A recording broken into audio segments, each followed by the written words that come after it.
Alright, Assalamualaikum and still good morning. Boleh dengar Boleh. Okay.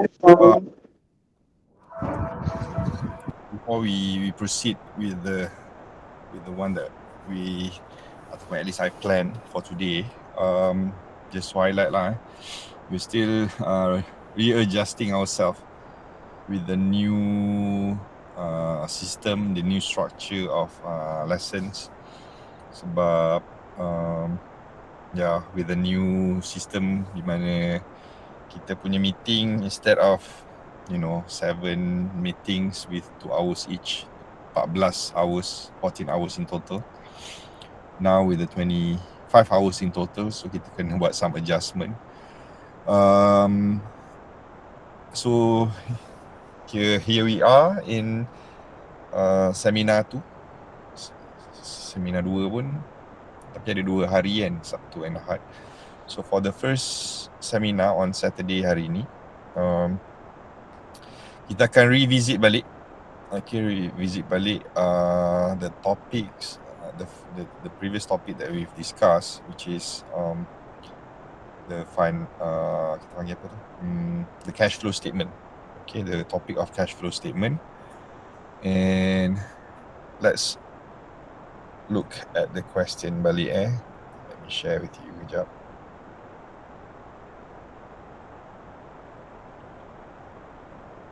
Okay, so this is the question. Cuma I dah tulis lah tadi the steps on how to do it. Okay, so kita fokus on the left ni dulu, ataupun disregard apa yang I tulis tu dulu. Boleh nampak kan? So this is the question for cash flow statement. Okay, I've shared with you last week masa kelas, and I've share with you yesterday. Rasanya tak sempat nak upload earlier, tapi I shared with you the question in the near future. Okay, untuk typical question related dengan cash flow statement, they're gonna give you a set of balance sheets yang ada 2 tahun. Okay, just like the ones on the board here ataupun the one on the screen here for this Maju Jaya Berhad. So dia bagi 2 tahun, 2004 dan 2005. Okay, and then we have the whole assets and then liabilities and equity at the bottom lah. Okay, untuk soalan ni. Right, and on the second page, okay, bear with me juga. For the second page, dia bagi you the income statement. Okay, the full income statement. Right, again, disregard whatever yang dah tulis ni. So we go back to the balance sheet. So when we get the question, okay, bila nak buat cash flow statement, first thing first, you need to label, okay, the 2 years that we have, mana tahun yang terkini, mana tahun yang sebelumnya lah.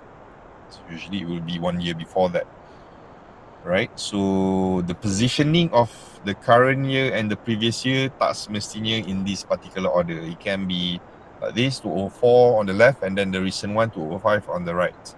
Okay, kalau you ingat dalam my slide, it was the other way around. The recent one on the left and the previous year one will be on the right.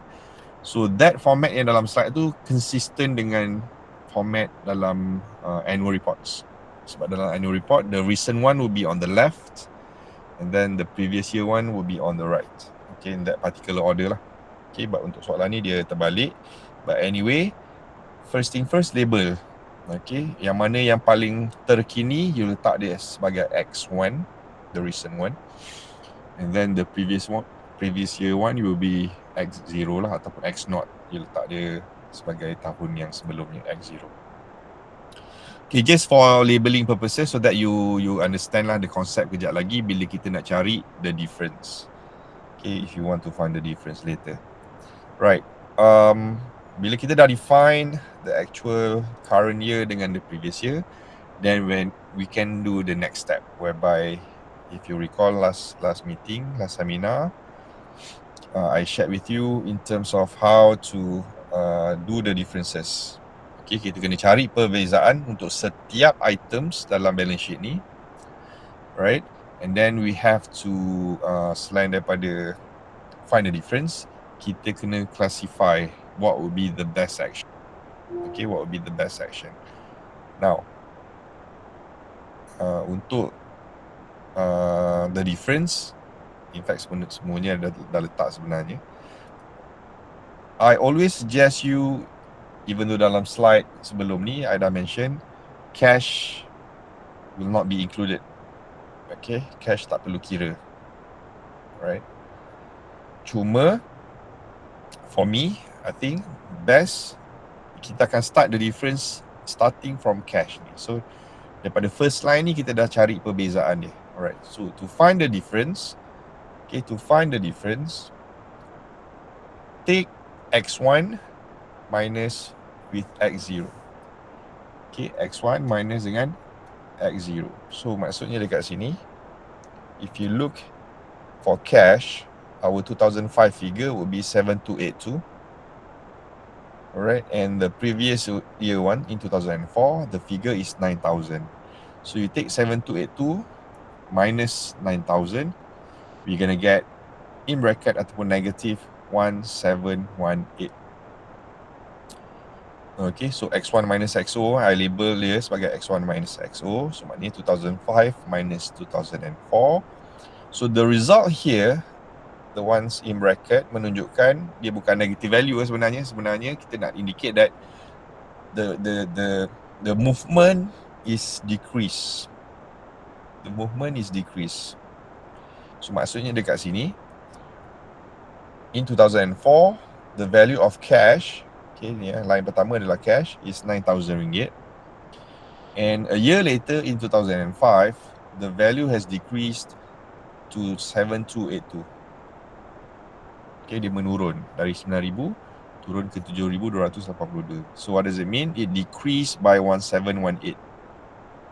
Okay, dia decrease by 1718.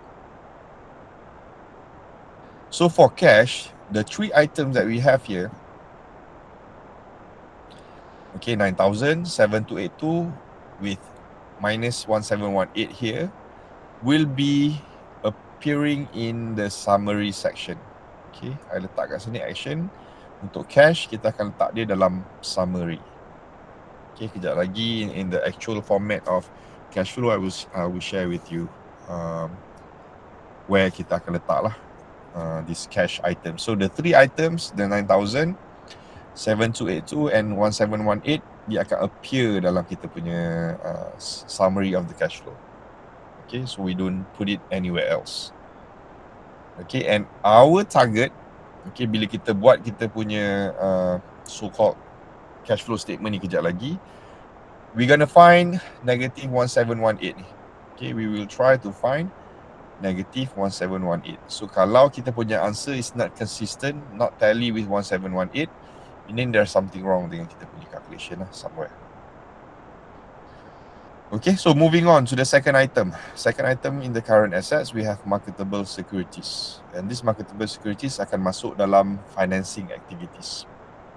Okay, it will appear in financing activities, and when we find the difference, 48,600, dia akan reduce to 20,000 in 2005. So kita ambil 20,000 minus with 48,600, we're gonna get a decrease of 28,600.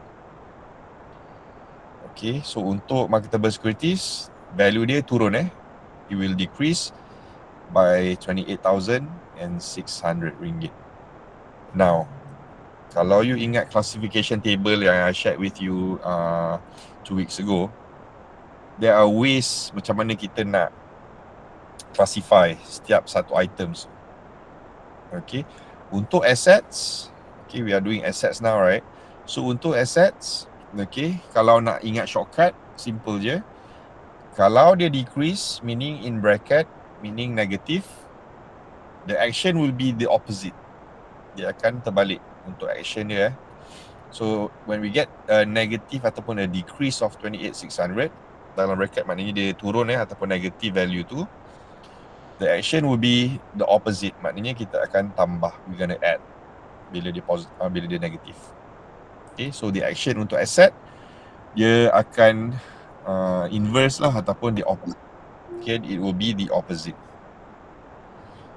So the ones in X1 minus X0 ni, semua item ni kita akan ambil value dia sahaja kecuali cash So the rest ni kita akan ambil value sahaja. Okay, so the actual plus or minus tu akan bergantung kepada action. Okay, we are not going to use negative 28,600. No, kita akan ambil 28,600 sahaja, tapi action dia adalah based on the right here. So maknanya kita akan tambah, we're going to plus ataupun we're going to add that value kejap lagi. Okay, so jangan ambil X1 minus X0 ni lah negatif ni So negatif ni hanya menunjukkan dia turun. However, the value that we're going to use 28,600 ni kita akan gunakan based on the action. Okay, based on the action which is we're going to add lah. Okay, we're going to add. So second item adalah ataupun the third item dalam case ni is account receivable. So account receivable akan masuk dalam operating activities. Okay, operating activities. So untuk operating activities, item yang pertama adalah account receivable. So the difference is 632,160 minus dengan 351,200 is 280,960. 280,960. So untuk item account receivable ni, item dia bertambah. Okay, maknanya daripada 2004 351,000 ni, so in a year later dia naik ke 632. So technically dia increase to 280,960.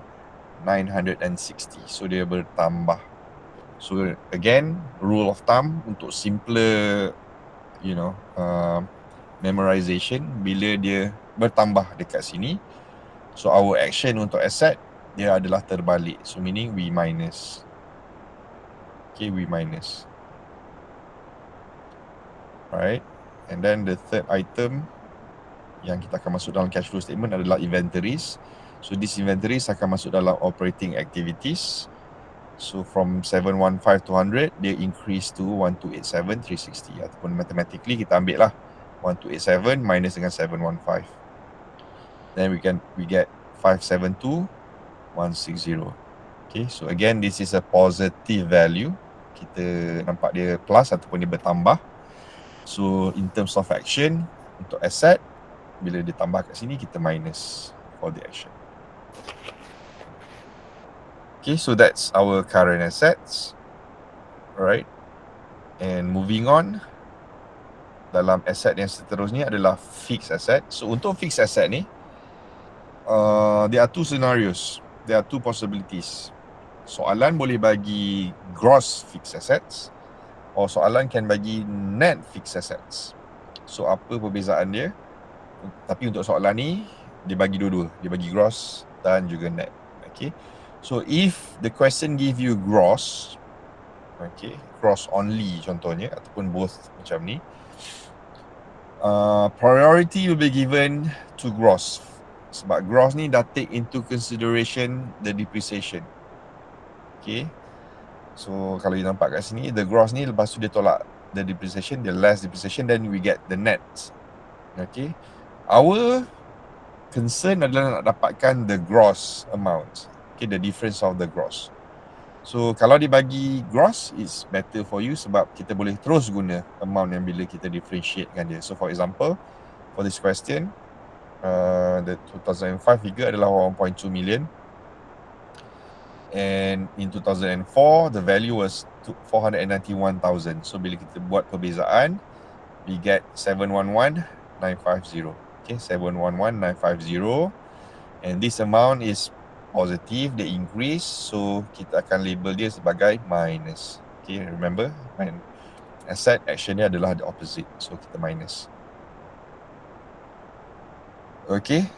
So kalau ada gross amount macam ni, very simple, we just use 711,950 dalam statement kita kejap lagi. We don't have to do anything else. Okay.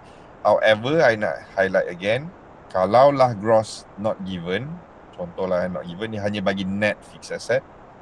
Okay, kalau dia bagi net fixed asset sahaja, You still need to find the difference. Okay, I tulis juga kat sini figure dia. The difference is 594,990. Okay, but this figure is considered incomplete sebab you need to add the depreciation together. Okay, I calculate for you on top here the difference of depreciation. Bila you tolak dua ni, you dapat depreciation of 116,960. Okay, so you have to use this figure sebab depreciation ni accumulated so kita nak depreciation tahun semasa saja, the current year's depreciation. So to get the current year's depreciation, you find the difference.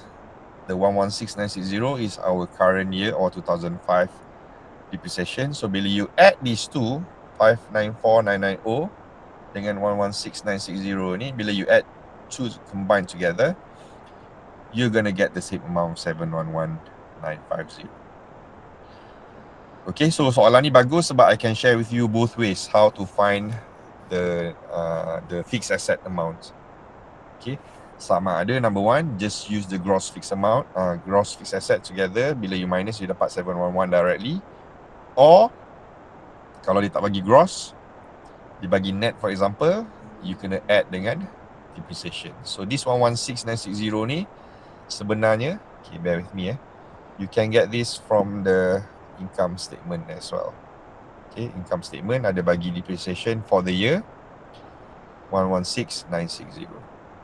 Okay, so this amount adalah kita punya amount of depreciation. So I share with you the way nak cari depreciation in the balance sheet juga, just in case depreciation tu tak appear dekat sini.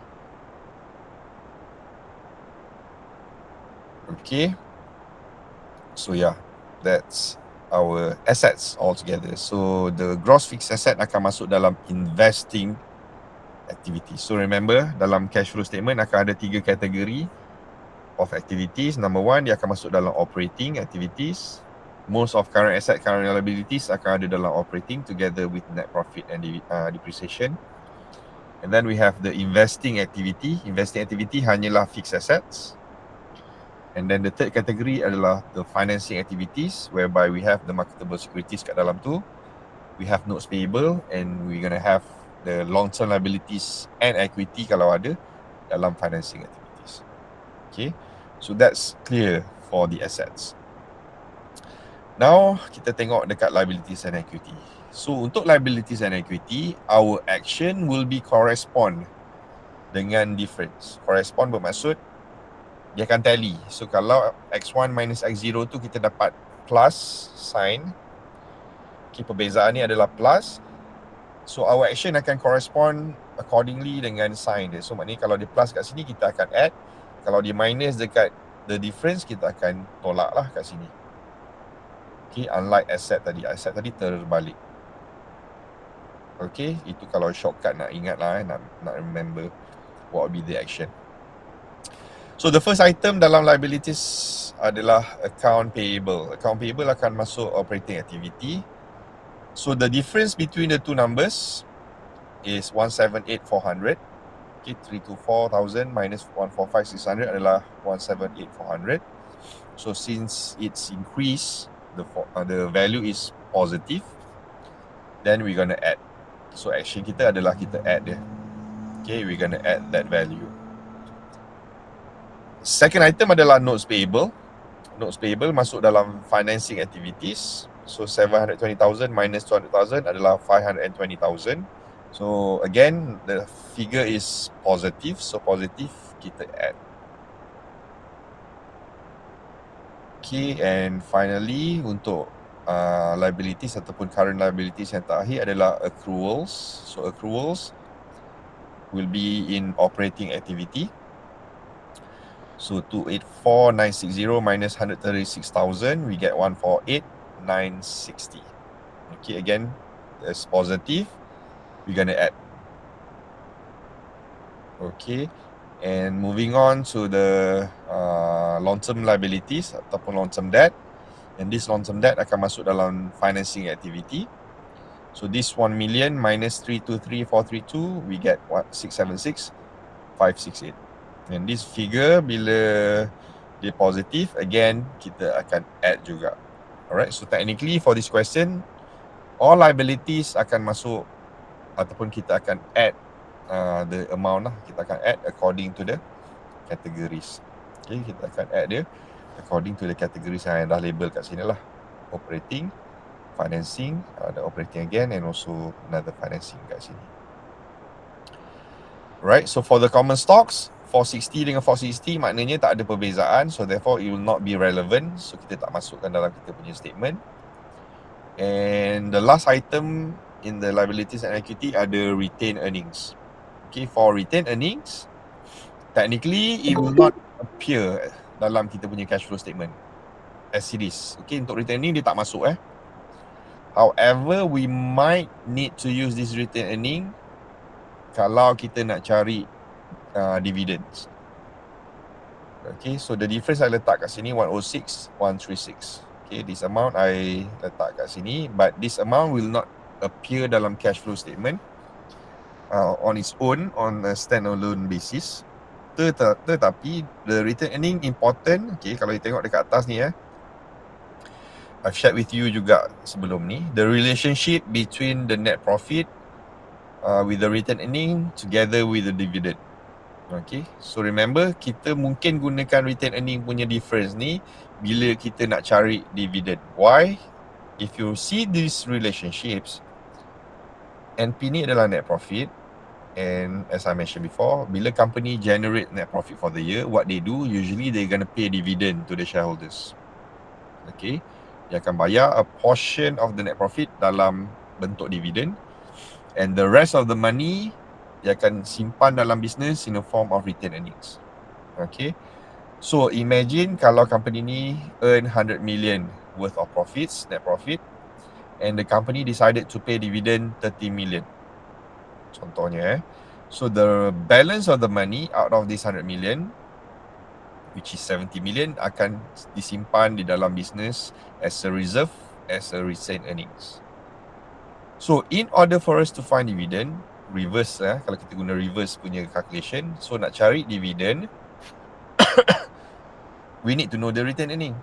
Okay, from the net profit kita tolak retained earning, then we're gonna get dividend. So that's why untuk retained earning kat sini, I just calculate kat sini, just standby, just in case kalau lah dalam income statement dia tak bagi dividend, we can use this retained earning untuk find the dividend. So maknanya gunakan net profit from the income statement, tolak dengan retained earning yang kita dah calculate kat sini, dan kita akan dapat dividend lah. So that's the alternative version untuk cari dividend. Okay, talking about dividend ni sebenarnya dia sepatutnya appear dalam kita punya balance sheet yang kat sini. It's supposed to appear here in the balance sheet. In the income statement. Sebab dalam income statement ni kita kena cari 3 items. There's only 3 items that we need to find. Number 1 is the net income. Number 2 is the depreciation. Number 3 is dividend. Okay. Net income can come in 2 forms. Either dia profits ataupun losses. Okay. But both, either profit ataupun losses, dia akan appear kat dalam income statement ni. So dalam case ni, the company suffer losses. Okay, losses, so that's why dia dalam bracket lah. Okay, for net income, regardless profit ataupun losses, dia akan masuk dalam operating activities. Saya letak sini operating activities. So kalau dia net profit, kita akan add. Kalau dia loss macam ni, we're gonna minus it. So kita akan tolak lah, we're gonna minus. Okay, that's one thing. Second item adalah depreciation. So depreciation dia appear dekat dalam income statement ni, and it will be in the operating activities. And untuk depreciation, it will always be add. Dia akan sentiasa tambah. Okay, dalam formula, dalam classification, depreciation we always gonna add the amount. Okay, 11690. So I shared with you juga sebelum ni. The alternative way to find depreciation adalah from the balance sheet dekat sini. Okay, kalau tak ada dalam income statement, the depreciation you boleh cari dekat balance sheet by finding the difference. Okay, the 11690 yang sama lah.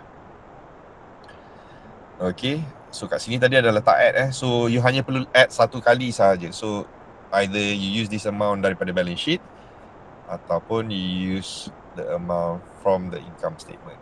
Okay, so amount tu should be consistent lah sepatutnya. Okay, so we're gonna add the depreciation sekali saja based on this. So the third item that we need to find dalam income statement adalah dividend. Okay, dalam notes punya example, the dividend ada dalam income statement. Okay, but for this example ataupun for this past year question, dividend is not given. Kalau you tengok kat sini, originally there's no dividend. Okay, daripada sales, cost of goods sold, ada depreciation kat sini, ada EBIT, ada EBT, taxes and losses. So tak ada dividend. So you have to find dividend. Dividend kena cari. And based on the relationship yang I draw from the previous page tadi, dividend kita boleh dapat by taking into consideration the net profit ataupun net income tolak dengan the difference of return earning ataupun return earning yang terkini lah. The difference bila kita buat sebenarnya adalah untuk cari return earning yang terkini untuk yang 2005 lah. So by having this formula, dividend equals to net income. Okay, can be positive and can be negative, can be profits ataupun losses, minus with retained earning. Okay, retained earning terkini ataupun the current retained earning, then we're going to get the dividend. Okay, and this dividend akan appear dalam financing activity. So our net income dalam case ni dia loss dia rugi negative 95136. So I letak dalam bracket sini 95136. And we minus the RE, and remember RE just now pun kita dapat negative 106136. So that's why I put a bracket here. So minus ataupun negative dengan negative, technically dia become plus. So negative 95136 plus 106136, kita dapat 11,000. Okay, dapat 11,000. So this 11,000 akan appear as minus. Remember, kalau depreciation dia positif, kita add. Bukan positif mana kalau depreciation kita add. Dividend always minus. Okay, dividend always minus. Okay, always minus. So we're going to use this 11,000 for our cash flow statement. So now kita dah ada complete information. So dalam income statement ada 3 benda yang kita akan ambil. Again, I recap. Kita akan gunakan net losses ni dalam operating. We're going to use depreciation 116 ni dalam operating juga. And for dividend, dia akan masuk dalam financing activities 11,000. And the rest kita akan ambil from this balance sheet. Okay, boleh So let me share with you the outcome of the cash flow statement. So information yang dah ada kat sini kita akan transfer masuk dalam cash flow statement. So dia akan nampak jadi lebih kurang macam ni. So kita tengok daripada atas So kita letaklah nama company tu Maju Jaya Berhad, cash flow statement for the year 2005. So the first category dipanggil operating activities. Okay, operating activities. So the format ni ada dalam slide sebelum ni You can refer there, or I will share with you this answer jugalah. Maybe in a PDF format dalam future later. But as you can see here, we start with operating activities. Always start dengan net income, sama ada net profit ataupun losses. So kalau profit, amount dia positif. Since this is losses, amount dia negatif lah. Negative 95136, ambil kat mana? From the income statement just now. Okay, daripada income statement lah. And next, we're going to add depreciation. So kalau value dia positif, maknanya kita tambah. Kalau dia dalam bracket, maknanya kita akan tolak. Okay, depreciation always plus 116960. So the first 2 item ni kita ambil daripada income statement. Income statement Negative 95136 dengan plus 116960 kat sini. So kita transfer je lah in the cash flow. Macam ni. So the rest of items kita akan ambil plug from the ones yang I label sebagai OP tadi, operating. So dalam current assets we have account receivable 280960. So ingat items yang kita guna ataupun amount is the amount from the difference. Sama ada dia bracket ataupun positif ataupun add, depends on the action. So again, bear with me. Account receivable dia letak 280960 So if we go back to the working that we did just now. Okay, account receivable the first item yang masuk dalam operating activity Op ni operating adalah account receivable. So the difference is 280960 walaupun number dia positif ataupun meningkat kat sini, but the action is minus. Okay, 280960 tapi action dia minus kan. So when we transfer to our cash flow, 280960 tu kena minus jugalah. So that's why I put a bracket kat sini. Okay, and then you follow through lah. Bawah account receivable ada inventory. So inventory amount dia 572160 and the action is minus. So therefore you put a bracket kat sini. Okay, so that's amount dalam current asset, and dalam current liability ada account payable. Okay, bear with me, I go back and forth kat sini. So kat dalam operating kita dah buat inventory tadi. Inventory pun ada 572160 minus. So kita letak bracket amount tu. And then we go to the liability. The first item adalah accounts payable. Account payable, op ni, operating activity, amount dia 178,400. And this 178,400 action dia adalah add. So that's why amount tu kita letak 178,400 add without bracket lah, maknanya kita tambah. Okay, and then the final item adalah accruals 148,960 and then plus juga we add. Okay, so once we've completed all the information from the operating, kita subtotalkan dengan the net cash in operating activities. So mana yang minus you letak negatif dalam calculator, mana yang plus you tambah lah.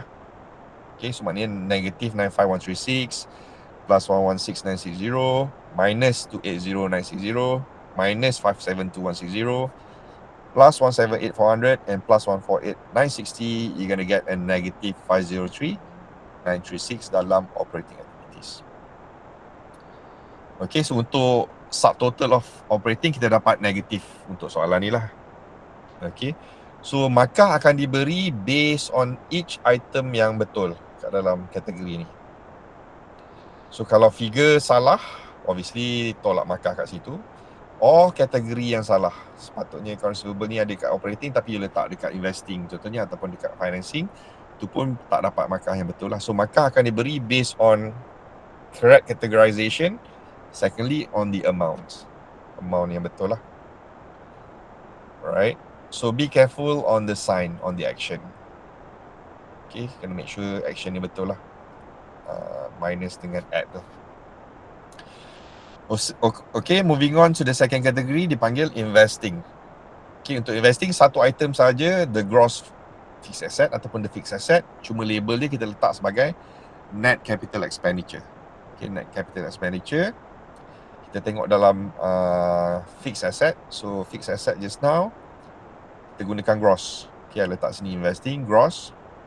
The amount is 711950 and our action adalah to minus. Okay, to minus. So that's why it's 711950, kita minus. Okay, kita minus. So satu item saja. So the subtotal pun 711950 lah. So we have two negatives so far. For the cash in operating, we get negative 503,936. Untuk investing, the net capital expenditure is negative 71950. So the last category is called financing activities. So financing, remember, kita ambil marketable securities, notes payable and the remaining from long-term liabilities and equity kalau ada. Okay, so the first item from current asset, marketable securities, 28,600.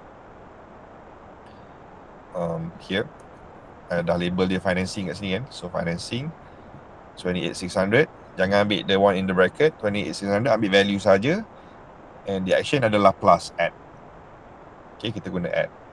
And then second items, financing, tengok kat sini. Okay, tak ada. Okay, kat bawah ni financing, notes payable is 520,000. Add juga. Okay, we plus. And then we have long-term debt, financing, 976,568. We plus. Alright, and the last item dalam financing should be dividend. Okay, dalam income statement ni ada dividend, I letak financing juga. Dividend 11,000 minus. Okay, so transfer all four items kat dalam financing activities, marketable securities plus, notes payable plus, long term debt also plus. kecuali dividend 11,000 kita minus. Okay, so the product output of the net cash adalah 1.2 million kat sini, about 1.2 million. Alright, so what you need to do next adalah to get the sum of these three subcategories, maknanya negative 503,936 minus 711,950 plus 1214,168, you should get a negative 1718. Okay, amount yang ni, a negative 1718 yang I highlight ni should be consistent dengan, okay, kalau you remember our very first difference tadi yang ni, amount ni 1718 mesti sama dengan 1718 yang ni. Okay, if the amount from these three tak sama dengan 1718 ataupun the amount that kita dah identify dekat cash difference tadi, then something wrong dengan your calculation. So you kena check balik. Okay, you kena check balik. So what are the possible cost of this? Satu, bila you buat difference tadi x1 minus x0, you salah kira. Okay, itu yang paling amatur sekali lah. Tolak pun salah kira kan. So kalau salah kira, dia akan menyebabkan the amount tu lari. Okay, that's number one. That's one of the reason. Second reason why mungkin you tak dapat jawapan yang sama is the categorization. Okay, yang add minus tu, the action tu tadi. Okay, item yang sepatutnya you add, you minus, ataupun the other way around. Okay, in short, ingat macam ni je kalau nak memorize. If it's asset, the action will be the opposite. Dia akan terbalik.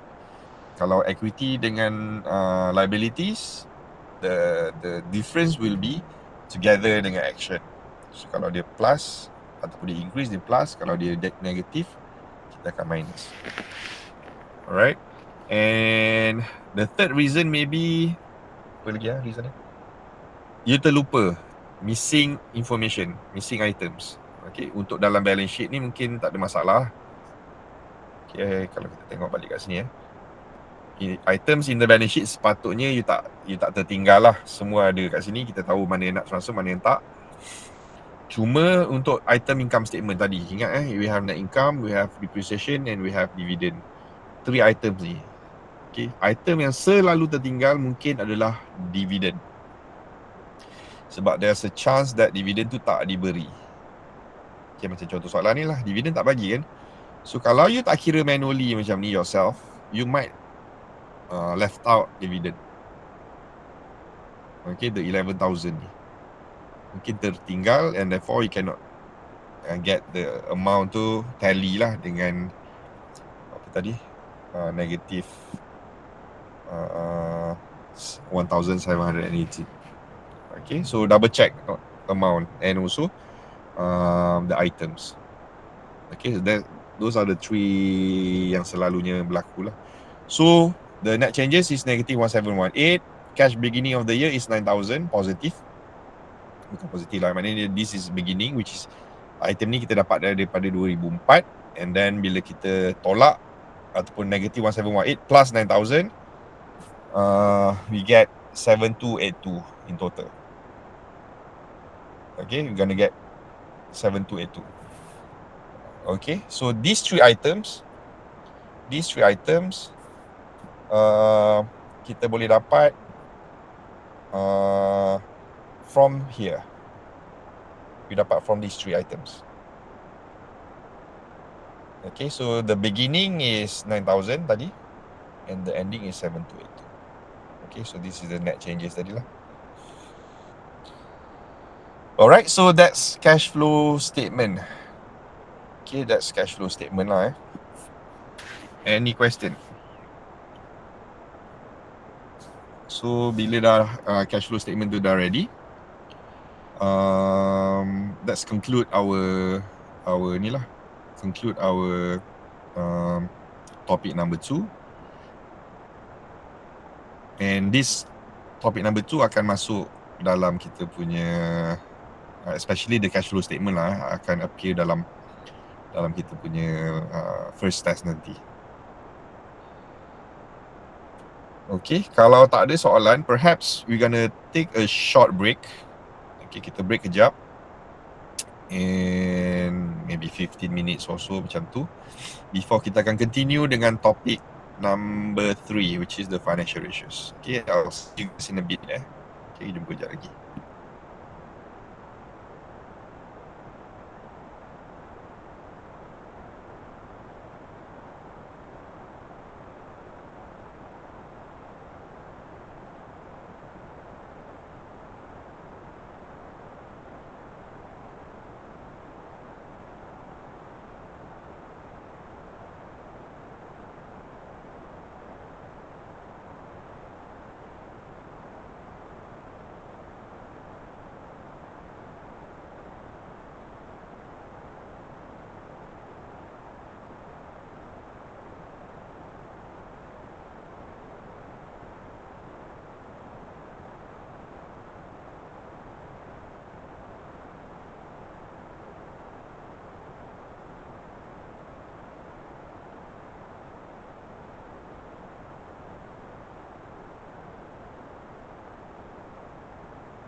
Okay, slightly longer break sebab I have something tadi. So we're going to resume with topic number 3 now. Okay, let me share kejap.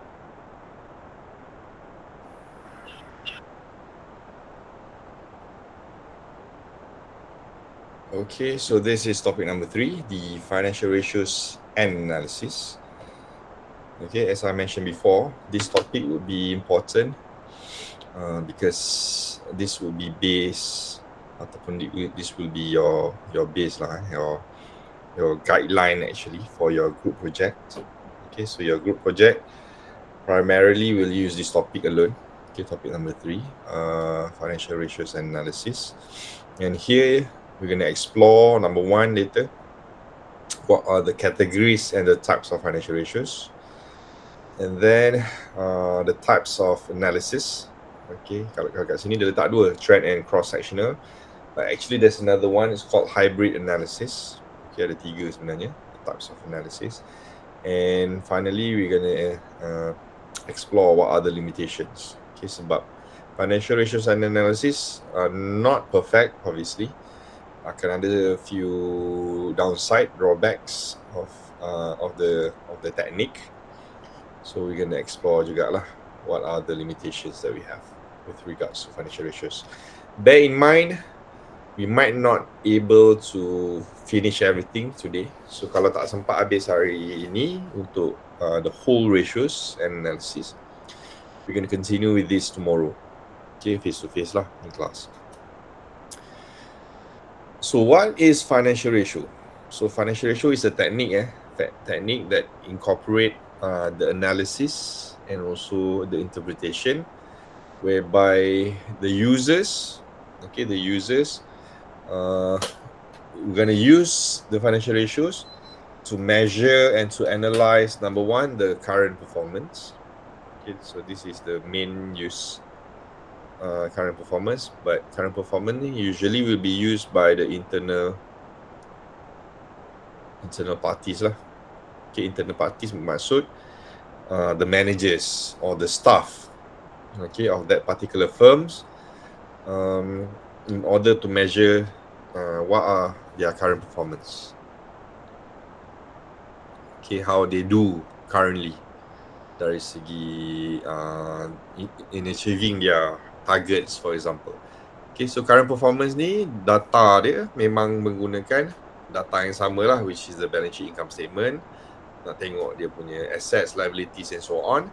So therefore, when we talk about current performance, only internal parties that can access to that lah. Okay, external parties like us yang di luar company, obviously kita hanya boleh dapat data based on past performances. Okay, so the second level ni adalah based on past performances, and these past performances are based on actual statements. So this is the ones that we can access in the annual reports. Annual reports. Okay, so annual report ni kita boleh access from the websites of the company. We can download. Okay, and these annual reports will be used again as our source of data to measure past performances. Sebab memang annual report ni adalah report yang telah berlalu. So for example now 2025, tapi since kita masih di bulan April sekarang ni, so 2024 company yang closing financial year end dia December 2024, selalunya annual report dia tak ready lagi lah by now. Okay, maybe somewhere July or August baru dia ready. Okay, the annual reports untuk tahun lepas. So as of now, kalau you access in their website, selalunya paling latest that you can find is 2023 lah. Okay, as of now. Okay, 2023. So again, 2023 kan past performance. Okay, so as for external, ni external lah, external parties, kita hanya boleh analyze past performance sahaja. So current performance only by the internal parties. Okay, and the third usage of financial ratios can be used to prepare for a forecasting punya types of analysis based on the expected performance. So expected ni is based on forecast. Kita akan buat forecast lah. Forecast salah aja. Okay, forecast. EES, forecast. Okay, so based on forecasting. And this forecasting kita akan buat juga for us in the coming topic. Now we are in topic 3. So in topic number 4, we're going to do the expected performance punya based. Alright, either using pro forma or what if statement. So untuk expected performance for us, there are 2 statements that we're going to do. Number 1 is called cash budget. Cash budget. And the second statement that we're going to prepare is called pro forma lah. Pro forma panggil dia. Pro forma statements. Okay, so these 2 will be explained in details in topic number 4. Okay, and these 2 will be in the midterm test ataupun the test 1 jugalah. So test 1 I dah mention tadi, kita akan buat ataupun kita akan masukkan the cash flow statements, and the other 2 statements that will be in the test 1 will be the cash budget and also the pro forma statements. So this one will be in topic 4. So bila kita dah siap topic 4, then baru kita boleh prepare kita punya test 1 lah. Okay. So expected to be after the third apa panggil? The third meetings, the third seminar. Alright.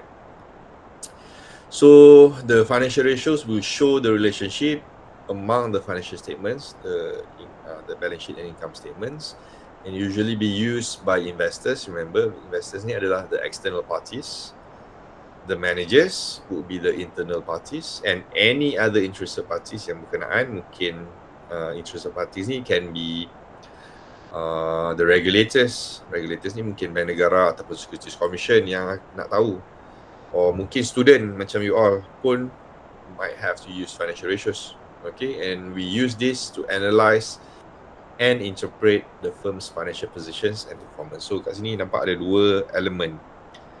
Number 1 is to do the analysis, and number 2 is to interpret the data.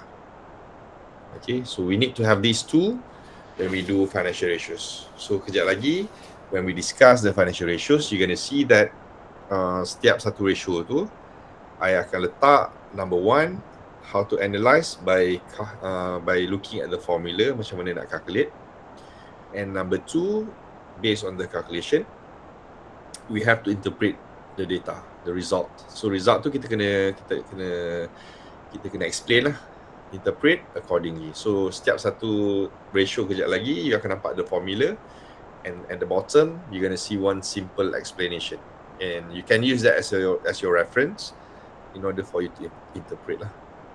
Okay. So through this analysis, one is able to tell whether the company's financial standing and condition is in good condition ataupun tidak, right, based on the ratio. Because in general, when we have this financial ratio, kalau kita calculate satu ratio, satu jenis ratio, one type of ratio, on its own stand-alone basis, selalunya susah nak identify sama ada ratio tu boleh diconsider bagus ataupun tidak lah. Okay, so therefore when we do financial ratios, one of the important element is you need to compare. Okay, you need to compare. So the comparison ni sebenarnya dah masuk dalam types of analysis. Bila nak buat comparison, you boleh compare in 2 or 3 methods lah. Okay, method yang pertama is looking on the trend. So maknanya you tengok satu company, alright, and then you tengok positioning dia from one year to another in terms of their ratios. So you boleh tengok the trend. Number 2 is based on comparative. Okay, technically trend ini compare juga, cuma you compare multiple years. Okay, satu company tapi banyak tahun. Okay, second way, the ratios can be useful if you do comparative. So comparative, you compare company A versus another company dalam industri yang sama, company B. Or you can compare with the industry, with the same industry lah. then you can compare juga. Itu dipanggil comparative analysis. You buat comparative lah between 2 or more companies. Okay, so the third technique that we can use yang dipanggil hybrid lah. So hybrid maknanya dia combine the trend dengan comparative. So dia boleh panggil hybrid, dia boleh panggil combine lah. Combine techniques. Okay, so for you guys, for your group project, expect the hybrid punya teknik lah yang kita akan guna. So this one kita akan discuss more in the second section. Maybe tomorrow lah kita akan discuss. Okay, together with the instruction for your group project. So it's very important to the internal users, the financial managers, to uncover the trends. Okay, so you boleh tengok trend salah satunya. And some companies even might use the ratios ni as part dia punya dashboard jugalah to track the performance. So bila dia nampak ada kelemahan, they can do something to improve the situation, to take appropriate action. Ni maknanya they try to improve and correct any defect or any panggil apa any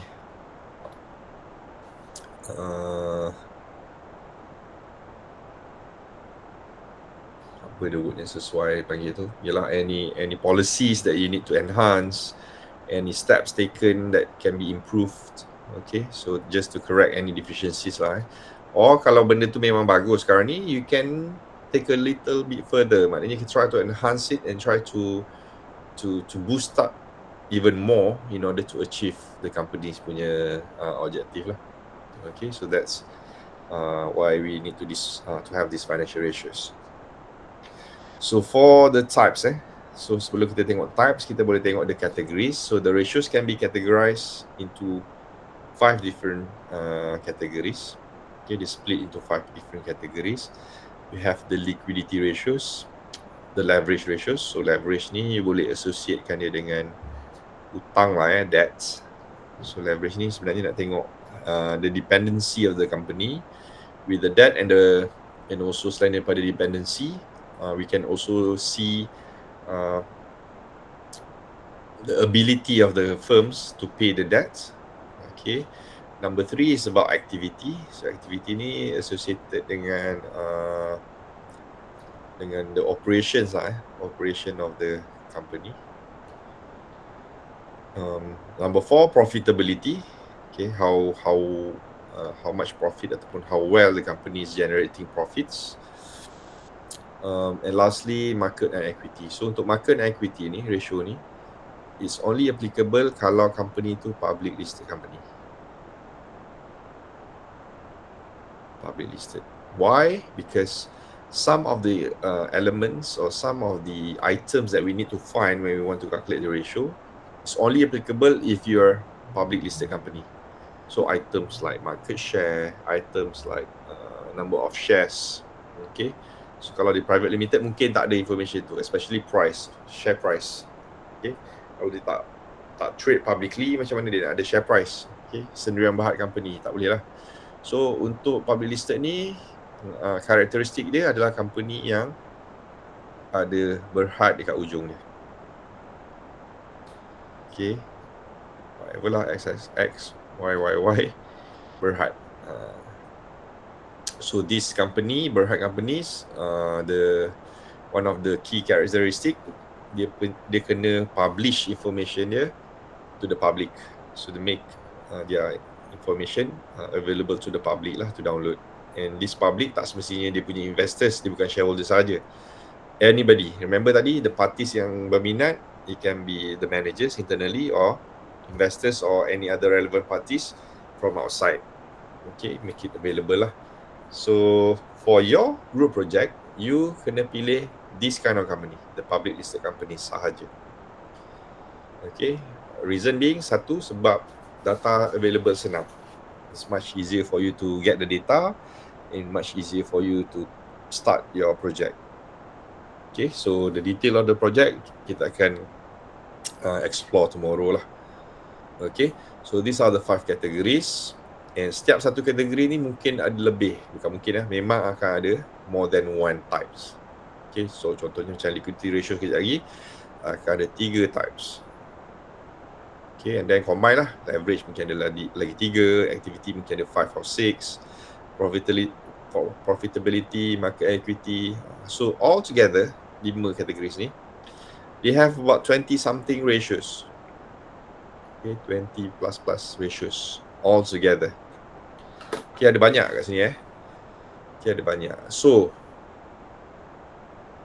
for you guys yang sekarang dah tak ada final exam, maybe this is a benefit ataupun pros that you guys experience lah, whereby untuk topik ni, at least for topic number 3, the financial ratios, it used to be very popular question ataupun very popular topic that will be available in the final exam every single semester last time. Masa kita ada final exam sampai 2018 sampai 2018, setiap semester the first question always financial ratios, always. And when we talk about financial ratios, the first question memang akan cerita pasal financial ratios. And as you can see, just on this slide alone, kita nampak ada 5 kategori of ratios, and bila dia combine ada 20 plus ratios kat dalam ni. So what does it mean? Maksudnya semasa final exam, you have to memorize all the ratios, sebab obviously masa final tak ada formula given. You have to remember and you have to memorize all the ratios. So yeah, so masa ada final exam, imagine student those days kena hafal lah all the ratios. But now, since we don't have final exam anymore, and for this topic 3 ni, kita assess not using test, kita assess guna group project, group assignment. So group assignment you tak payah hafal lah. However, still, right, you have to understand the concept, the ideas, and also be able to interpret. Yang paling penting lah, be able to calculate, number one. Secondly, be able to interpret the information accordingly. So now let's move to the first category, liquidity ratios. Okay, so liquidity ratios measures the liquidity, obviously. Nama pun liquidity ratios kan. So kita nak measure the liquidity. So liquidity, as you can remember, it is the ability of the company to liquidate the assets ataupun to convert. Okay, conversion into cash lah. Liquidity maksudnya convert to cash. Okay, ability to convert into cash very quickly, and by having these liquidity assets available, kita nak make sure that these liquid assets mampu, okay, to pay current and maturing liabilities. Okay, so this is dia punya, by definition, that's liquidity ratios. Okay, liquidity ratios just nak measure how well the company ready. Okay, if the company requires, okay, I nak convert my liquid assets into cash now, and bila company tu kena bayar the current and maturing liabilities, dia ada that resources. Okay, so untuk tengok the first point ni sahaja, so we know the items that we're going to measure ada 2 benda. Okay, the liquidity here, liquidity ataupun liquid resources ni, kita akan tengok the current asset, the CA, the current assets. Okay, and the second part of the statement here, dia kata nak bayar to pay current and maturing liabilities on time. So untuk current and maturing ni, obviously kita akan tengok the current liabilities. The current liability. So these are the 2 items that we need in order for us to calculate the liquidity ratios. Liquidity ratios memang kita guna 2 item ni saja, current assets and also current liabilities. Next, as a basic rule of thumb, the higher the ratios are the better, as they represent higher ability to pay. So maknanya lagi tinggi our liquidity ratios, lagi bagus. It indicates that our current asset is more than current liabilities. So maknanya kemampuan kita untuk membayar tu tinggi. Okay, and akan mengurangkan risiko, kita panggil dia risiko insolvency lah. Okay, ataupun bahasa mudah dia, worst case scenario dia boleh bankrupt. Okay, dia mengurangkan risiko untuk bankrupt ataupun default lah. Right? So the higher the ratio, the better. However, okay, the third statement bagi tahu excessive liquidity. If it's too much, it may indicate that the investment on the current assets tu terlalu banyak. And when we talk about excessive the excessive liquidity ni menunjukkan there will be elements of panggil dia elements of unproductive ataupun the assets yang you simpan tu tak generate high returns, because when we talk about current assets, yang ni current assets selalunya dia akan associatekan dengan low return yang rendah, low return untuk current assets. Okay, cash for example, you simpan your asset dalam bentuk tunai, cash. So cash obviously tak akan bertambah, cash tak akan duplicates itself. Cash ni tak akan expand kalau kita simpan dalam bentuk cash lah. Okay, so kalau nak expand ataupun nak increase the value, macam mana kita kena invest. Okay, so some investment mungkin tak liquid. Okay, mungkin tak liquid. So therefore that investment tak masuk dalam kategori this current asset lah. Okay, so if it's excessive sangat amount dia akan represent memang dia akan represent low risk of technical insolvency. Maksudnya you tak akan bankrupt ataupun you tak akan default, tetapi as I mentioned, current asset ni not productive enough in making profits, but dia akan generate lower profits. Okay, lower profits. Right, so let's look at the types of liquidity ratios. Kita ada 3 tadi. We have the current ratio, we have quick ratio, and we have the net working capital. Okay, and all 3 ratios ni, okay, as I mentioned, hanya concern dengan 2 item, which is the current asset and the current liabilities sahaja.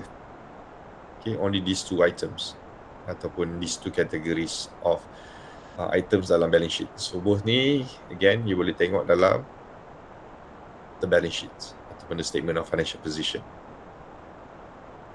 Alright, so untuk ketiga-tiga ratio ni kita hanya refer to one statement saja, one source of data, which is the balance sheet ataupun the statement of financial position. So items in the income statement kita tak gunalah untuk liquidity ratios. Okay, so let's look at the first one, the current ratio.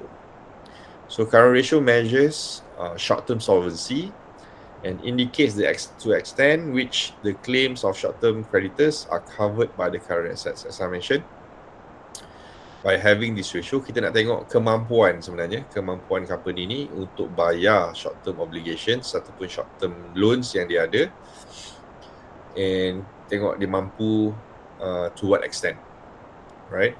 So the average ratio diletak ke sini about 1.5. So 1.5 apa? Selalunya when we calculate current ratio, we're going to use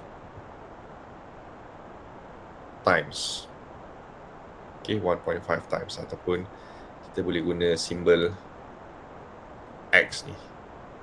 Okay, so X ni macam ni, answer in X ni adalah times. Berapa kali ganda value dia. Okay, so kat sini dia kata average sepatutnya around 1.5 times. Okay, 1.5 kali ganda. So maknanya jumlah current asset dia 1.5 kali ganda daripada current liabilities. Okay, so contohnya kalau company tu ada current asset 150,000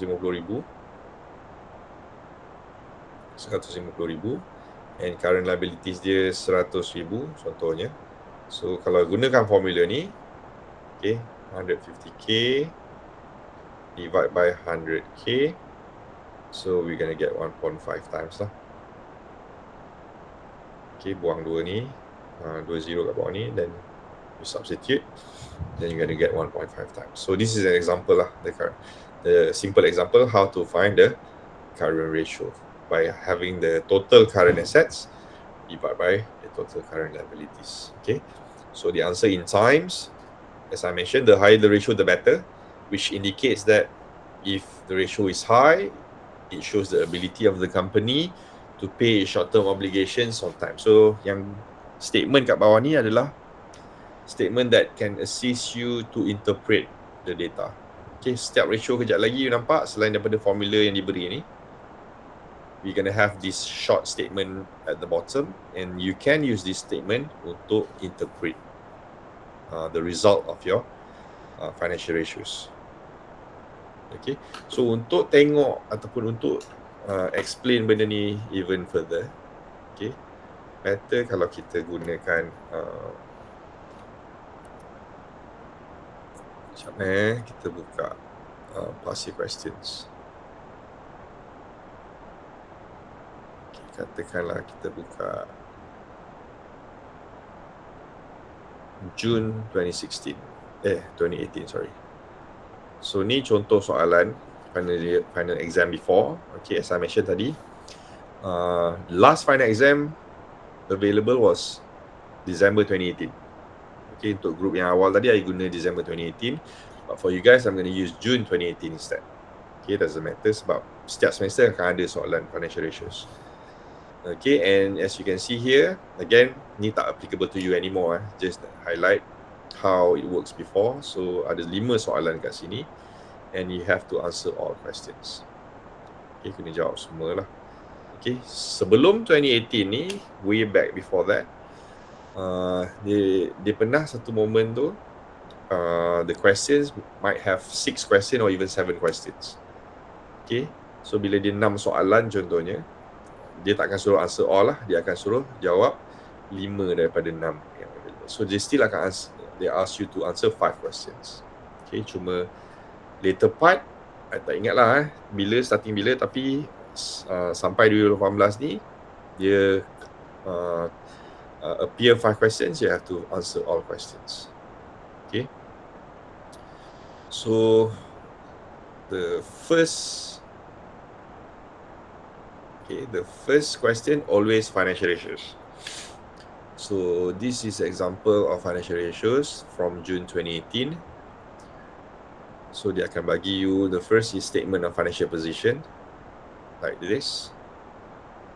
Okay, complete lah the balance sheet kat sini, ada assets on the left, and then liabilities on and equity on the right. Okay, you don't have to worry about preparing these statement dah ada. So macam kalau untuk your project, you boleh refer terus dekat annual reports nanti. And then dia bagi juga statement of financial performance ataupun the income statement pun ada dekat sini lah, complete untuk tahun semasa. So both adalah 1 tahun saja so the current year ataupun the year that we have to analyze. Okay, so kalau macam cash flow dia kena bagi 2 tahun, right? But for this, you just need just 1 year statement, and this statement mesti consistent lah in terms of the year. Okay, ini 2017, so the income statement pun 2017. Alright, so selain daripada statements, okay, they give you a set of industry average ratios. So kat sini perasan ada 8 ratios dia letak. Okay, current ratio, quick ratio, debt ratio, times interest earned, and so on. Okay, we have 8 ratios. Okay, so what's the purpose of these ratios? Okay, this is not your answer obviously, sebab kita kena kira sendiri. Our ratios we have to calculate ourselves, but these ratios available, it is for our comparison purposes. Remember tadi kita ada 3 jenis analysis kan, kita boleh buat comparison in a sense of trends, ataupun yang second one is comparative purposes. So untuk soalan final exam, mostly kita akan gunakan comparative. So maknanya kita calculate company ni punya ratio, which is Supermax Berhad, and we're going to compare the result against the industry average. Kita compare. So this is basically our reference untuk comparison. So the result yang kita dapat from the calculation, we compare against the industry average, and then we comment sama ada performance wise whether the Supermax is performing better or worse than the industry average. So that's our purpose lah kat dalam financial ratios ni. So ada 8 jenis ratios, kita akan explore one by one later. Okay, and the one that already mentioned just now adalah current ratio kan. So kejap lagi kita kira. So the instruction dia suruh cari the calculation of the ratios available ataupun the indicated ratios. So indicated ratios ni ratio yang dah telah diberitahu lah. We have 8 different ratios kat sini with the 12 marks, and then disuruh analyze and interpret the overall performance based on liquidity, activity, profitability and leverage. So these are the name ataupun the categories of ratios yang I mention tadi. Remember kita ada 5 kategori kan, tapi daripada 5 kategori ni untuk soalan ni hanya ada 4 lah, liquidity, activity, profitability and leverage. Okay, and then compare to the industry average. Okay, this is the comparative tadi lah. Now, we have these statements, we have the instructions, so therefore we can start prepare lah our answers. So the first ratio that I want to highlight is the current ratio. Ini current ratio. So by looking at the balance sheet, remember kita boleh ataupun we need 2 information. Okay, untuk current ratio we need 2 information. Katakanlah tulis kat sini current ratio in short is CR, current ratio. Formula dia adalah current assets divided by current liabilities. Okay, so this is the formula. Okay, bear with me. So formula dia ni lah, current asset bahagi dengan current liabilities. Okay, so to get these current assets, you have to refer to the balance sheet kat atas ni and identify items on the left ni. Sebab left ni semua total assets, but we want to know the current assets sahaja. So we need to identify from the left manakah items yang will be considered as current assets. Okay, sebab dia tak label. Okay, both sides dia tak label. Okay, so we have cash, we have account receivable, we have inventories, land, plant and equipment. Okay, and then dibagi depreciation kat bawah ni lah. Depreciation ni kita minus kita akan minus lagi kat sini. So ada letak less kan. So depreciation is not asset, cuma indicator untuk tolak dengan plant and equipment. Okay, so out of these items on the left, yang masuk dalam current asset hanyalah these 3 items only.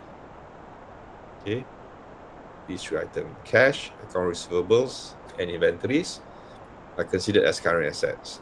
So the one at the bottom is the fixed asset, the current asset, and the bottom 2.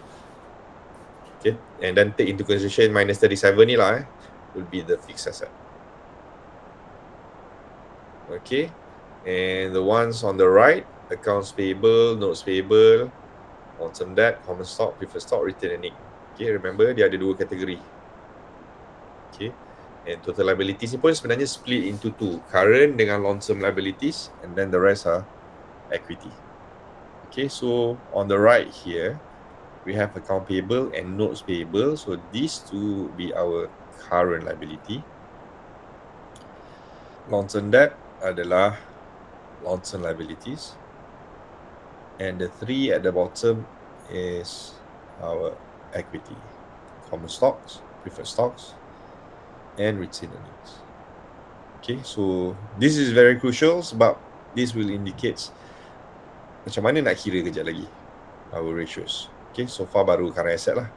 And remember current asset just now ada tak ini tadi, current ratio adalah current assets divided by current liabilities. So this first category current asset ada 3 items, so you kena carilah the total combine of these 3 items. Okay, using your calculator, you boleh kira 35,000 plus 60,400 and plus 95,800. Okay, you get a total of 191,200. Okay, 191,200 is your total current assets. And this 191,200 you akan masukkan dalam your formula lah. So this is the first item current ratio 191,200. Okay, 191,200. So now we have to find the current liabilities. Okay, the current liabilities. So current liabilities ada kat belah kanan ni, ada label tadi current liabilities. We have these 2, accounts payable and notes payable. So 55,200 and add dengan 56,400. Okay, 55,200 plus 56,400. So you get a total of 111. Ni dua 111, 111, 600. Okay, 111, 600. That's your current liabilities. And you transfer this information, 111, 600. Kat sini lah. 111, 600. Okay, so simple je. You bahagi je amount dua ni. So 191, 200 divide by 111, 600. So you get a ratio of 1.71 times. Okay, 1.71 times. Yeah. 1.71 times. So this is the ratio for the company Supermax. Okay, kalau tengok kita punya explanation for the current ratio just now, the average ratio is 1.5 kan. So 1.71 ni technically sepatutnya okay je, 1.71 times. Okay, but the question asks us to compare against the industry average. And the industry average for the current ratio is 2.31 times. Okay, 2.31 times. So technically, okay, the company's current ratio is less, kurang daripada 2.31. Okay, kurang daripada 2.31. So how to explain this? Okay, sebab dia suruh compare kan. So you dah calculate, number one you dah calculate. Okay, yang maknanya yang A ni you dah calculate, you get the marks already untuk ni 1.71. Okay, but to comment, to analyze, to interpret, go back. Kalau I nak tunjuk kat you, if you go back to this, okay, you can use the ones at the bottom ni untuk explain. Okay, tadi ratio dia apa? Supermax. Oh, sorry. Tulis balik kat sini Supermax. Dia dapat 1.71 kan. Industry. Tak ingat lah. Bear with me.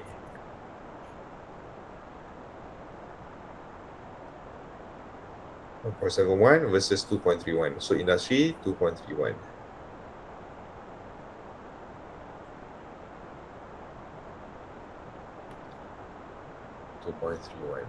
Okay, rule of thumb, the higher the better. Okay, sepatutnya lagi tinggi lagi bagus. Tadi the higher as rule, higher ratios are better. So based on this scenario, Supermax is 1.71 times, industry is 2.31 times. So in order for you to comment, you gunakan ayat kat bawah ni. You tak bolehlah silent exactly semua cuma you boleh explain based on the current ratio. Supermax current ratio indicates that the company has less, sebab dia lagi rendah kan, so you kata less ability to pay its short-term obligations on time as compared to the industry average. Okay, so that's how you use this information. Gunalah ayat tu, tukar sikit in order for you to make comparison. So I ulang you dapat dua senario ataupun dua result kat sini. Supermax is 1.71, industry is 2.31. So 1.71 is less than ataupun lagi kurang dia punya ability as compared to industry. So you can use this interpretation and by saying Supermax current ratio indicates that they have less ability. So you boleh guna perkataan less ataupun more lah ataupun lower or higher ability, sebab dalam kes ni ability dia lagi kurang kan. So it has lower ability to pay. Dia bukan kata dia tak ada ability Dia kalau ikutkan technically 1.71 ni bagus sebab dia lagi tinggi daripada 1.5 kan. But comparatively they are less ataupun lower ability. So jangan kata tak ada ability langsung. You jangan kata no ability to pay. Dia ada ability to pay tapi dia ada lower ability to pay its short-term obligations on time as compared to the industry average. Okay, so that's how you interpret dia punya result. Okay, so so that's number one, the current ratio. Okay, the current ratio, we use the current assets and also the current liabilities. So the current asset dengan liability ni adalah the sum of the subtotal tu tadi. Okay, kita dah dapat tadi berapa 100 something. I dah lupa, bahagi dengan the current liabilities.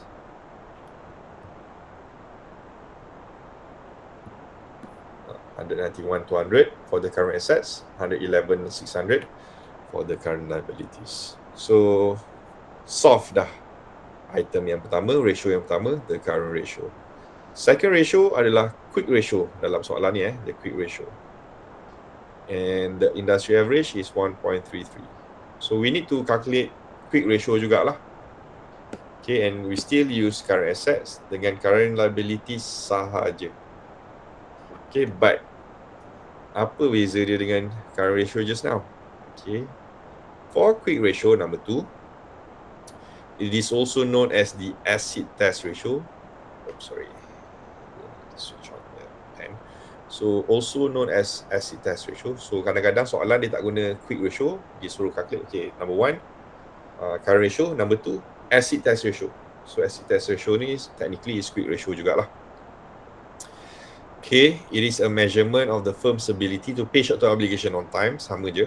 Okay, kalau baca kat sini saja, still sama macam current ratio, but dia ada tambah kat sini, without having to rely on the least liquid current assets. So the ones I put brackets ni, without having to rely ni adalah perbezaan antara the current and quick ratio. So that's why nama dia acid test ratio. So maknanya without having to rely on the least liquid, mampu tak dia nak bayar short term obligations? Okay, so the least liquid asset termasuklah inventories and prepaid expenses. So dua item ni adalah the common items ataupun the common current assets are considered as the least liquid assets. So therefore, dua item ni kita akan remove. These two kita akan remove from our current assets. Okay, tadi ingat current ratio ni formula dia current assets. Okay, semua current assets yang ada. Tapi untuk quick ratio ni still kita gunakan current asset yang sama. Cuma kita removekan inventory and the prepaid expenses. Okay, so that's why I pangkah kat sini, maksudnya kita akan buang lah. We have to remove these two items from our total current assets, and then we're going to divide it with the current liabilities. Okay, then dia beritahu lah, ratio with less than 1 is not uncommon and it should not cause an alarm. As compared to current ratio, kalau current ratio tu 1 dan ke bawah, menunjukkan something wrong dengan company lah. Okay, and can cause alarm kalau dia less than 1 untuk current ratio, untuk yang ni. Okay, current ratio ni kena sepatutnya 1.5 and above lah. Okay, but for quick ratio, it is not uncommon kalau di bawah 1.0. Okay, sebab kita remove these two.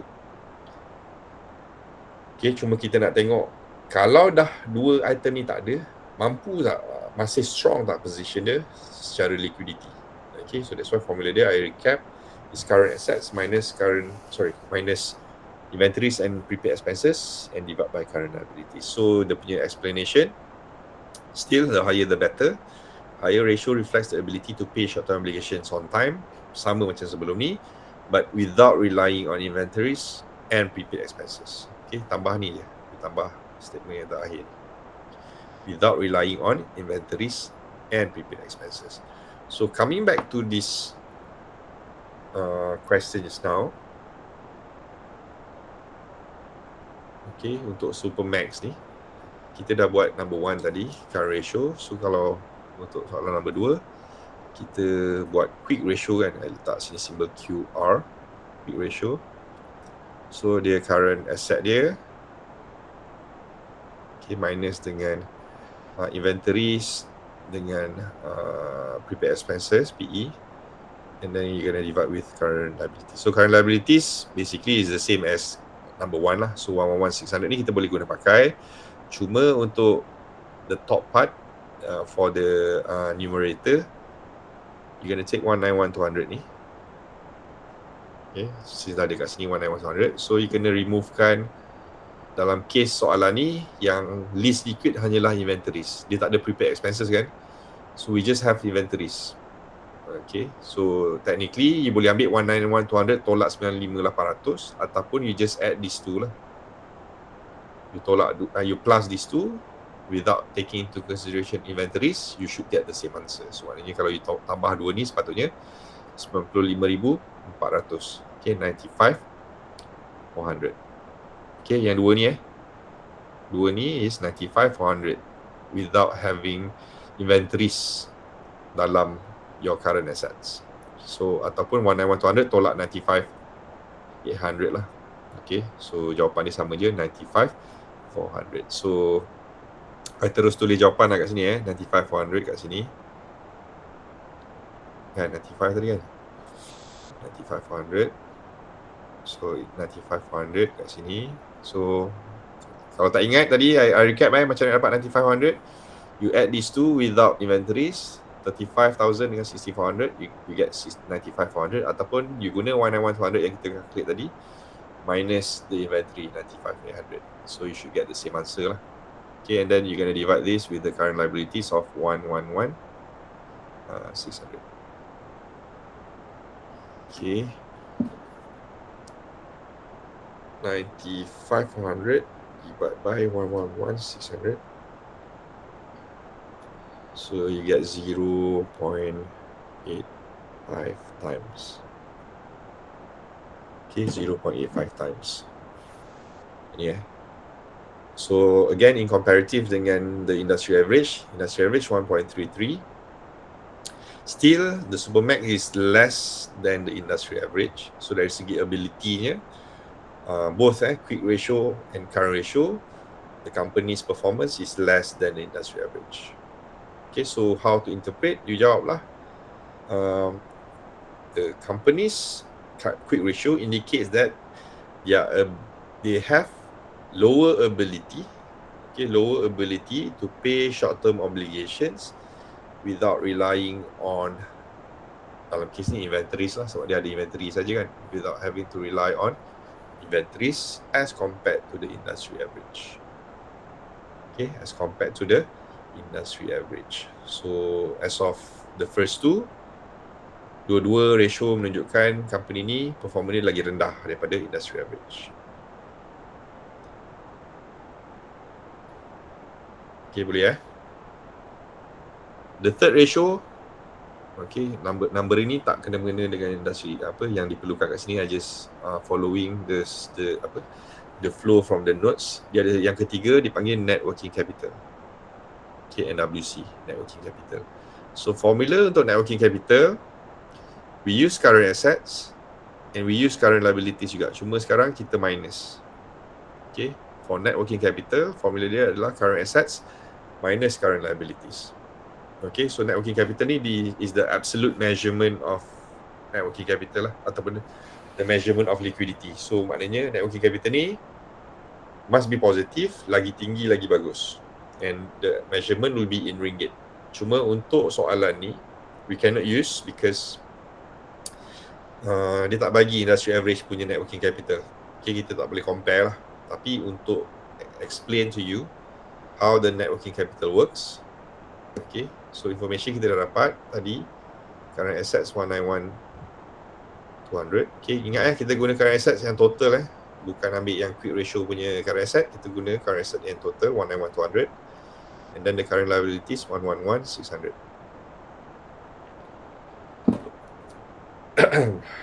So 191,200 minus 111,600.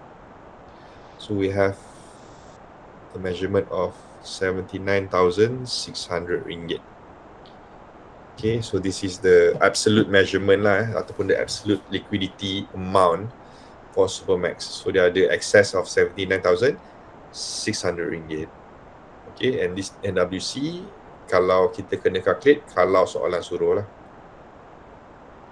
Okay, 79,600. So kalau nak explain, go back to here for net working capital. Higher ringgit is desirable, provide greater margin of safety, CA minus CL. So the answer dalam case kita ringgit lah sebenarnya. Oh sorry, lupa je. The answer is in ringgit. Okay, the higher ataupun positive values menunjukkan the absolute measurement in liquidity. So dalam case tadi, the net working capital is 79,600 ringgit. So it's positive value lah. So untuk company ni, In terms of liquidity in general, they are okay.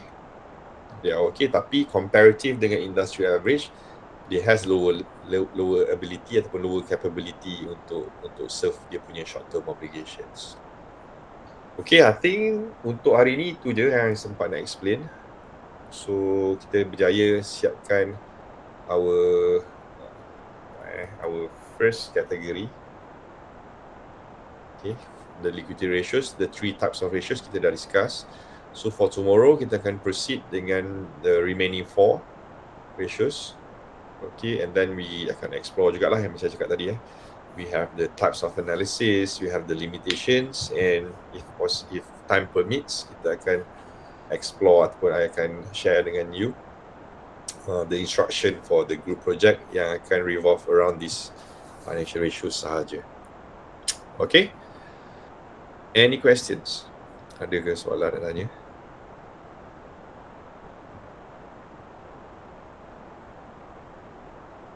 Okay, so kalau tak ada soalan, I'm going to stop here for today. Right, and we're going to proceed with the rest tomorrow. Alright, thank you very much, and inshallah I'll see you guys later. Alright, Assalamualaikum. Salam. Thank you, sir. Waalaikumsalam. Waalaikumsalam. Thank you, sir. Alright, Waalaikumsalam. welcome.